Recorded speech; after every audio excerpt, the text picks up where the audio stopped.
Hey guys, welcome back to the channel. It's awesome that you're tuning in. So in this video we are going to take a close look at the One-Up family handhelds in 2021. Are these still worth picking up, or is it just a completely waste of money?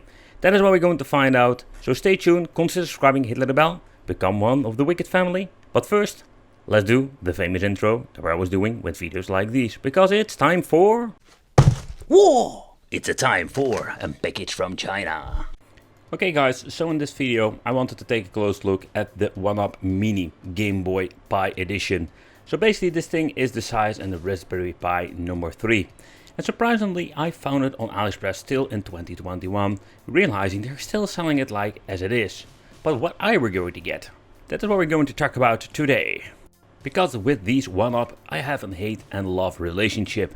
The reason that I do love them is because they are looking so freaking awesome. I love the tiny form factor, that they are like transparent. You can have this awesome shell, you can see the Pi and all the components, and you can see this. It's more like a DIY kit that they already pre-assembled for you and also installed with Raspberry Pi software. Okay, so but there are some things that I need to talk about today with you, because oh man, there are some things that I don't like at all. So the form factor I already mentioned, I love it. But the way how it plays is not really comfortable. So first of all, the joystick over here is the slider joystick. It feels like a high quality one, like with the PlayStation Portable. So that is what I do like about this version, but it's more like squeezed in the corner, and this device is so small that it doesn't play anything that comes near to being comfortable at all. We're having like select start, only 4 buttons at the front, we're having this tiny horrible speaker and the D-pad, and this thing is freaking sturdy. Way too sturdy if you ask me. So at the bottom part we're going to get all the connection, because it's basically just a Raspberry Pi, giving us 4 USB 2.0 connection and an Ethernet. So what you can do is like use this thing as a game system, because here we're going to get the micro USB connection for powering on the system and charging it, but you can also have an HDMI out and the side with the audio jack. So it's pretty cool. So if you just want to use this thing like a game system, it is possible. But I think it's not like the best thing you can do, because the cooling of this thing is not the best, because everything is squeezed into this tiny acrylic box. At the top we're going to get 2 shoulder buttons, the on and off switch, and of course the slot for the CF card. I mean, I must say that this thing, yeah, makes no sense when you're looking at the shoulder buttons. And that's the part that I really hate. Over here we're also going to get an extra switch, so for changing the brightness control, which you can see over here. What I do like about it, it comes with a tiny but a beautiful IPS display. So here at the back we're going to get a see-through of all the components, or better said like the Raspberry Pi in general. I do like it. Again, I'm a big fan of these translucent casings. But okay, so this was the quick overview of all the parts that you can do, what you can get and what you can expect. There is no shoulder buttons or back buttons, so only having 6 of them, and the top ones are not very comfortable and not positioned correctly. So even this device doesn't boot with a Raspberry Pi 4 inside. I must say that it is more than enough with the Raspberry Pi 3B Plus. We're going to get enough power to play all of the games that we can play with 6 buttons. Because actually like some games will be like pointless to play.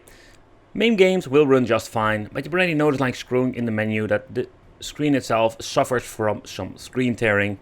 I don't know if we can fix it, but on overall, like the performance of the Pi is okay, but the LCD display are a little bit disappointing.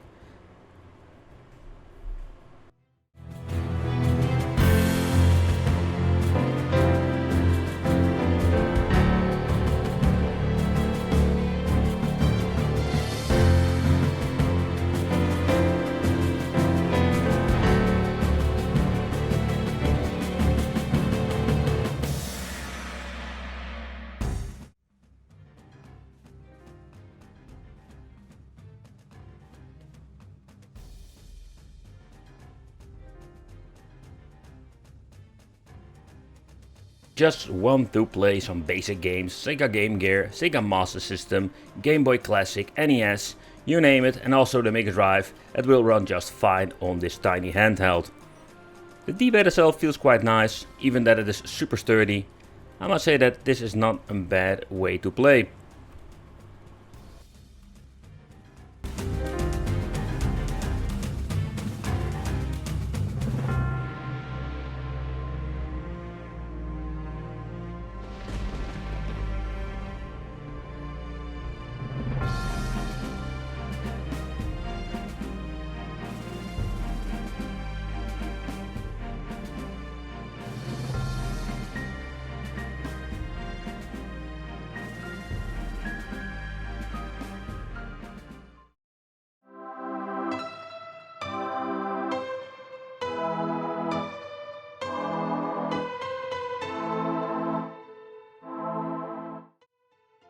But I'm always talking about the low-end stuff, and it is possible to play some N64 games if you want to. Of course, take consideration that we don't have all the buttons that we're going to need, so not every single game will run fine, but also can be played.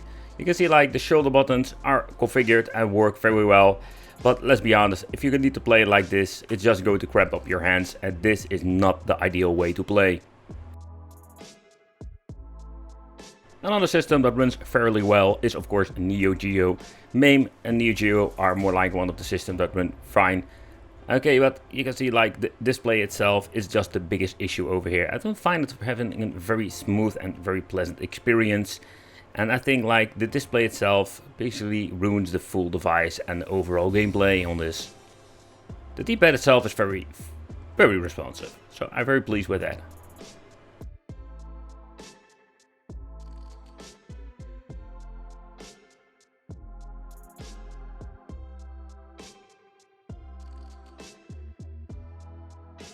So PlayStation 1 will be the same story like with N64. We don't have all the buttons that are necessary to play all the games, but there are some games that are playing great, because we don't need all of the buttons of the original PlayStation 1 controller. But you can see like when playing this game is a fast action shmup, is that it runs pretty good, but the display again is giving me personally not the experience that I would like to have with playing this game.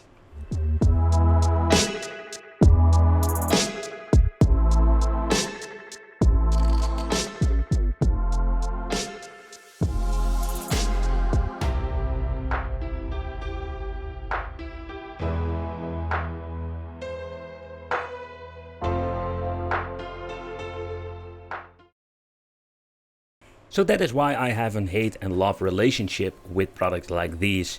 One-Up, it had so much potential, it looks good, it plays quite awesome, because it's such a really cool device.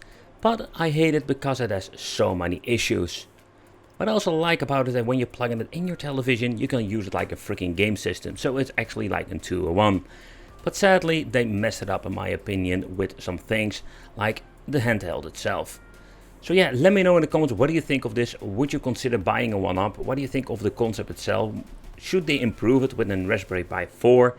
In the end, I would say consider subscribing, hit that bell, become on the Wicked family, because we have so much more stuff that we're going to talk about. There is a One-Up family out there that we're going to talk about in this year. I want to thank you for watching.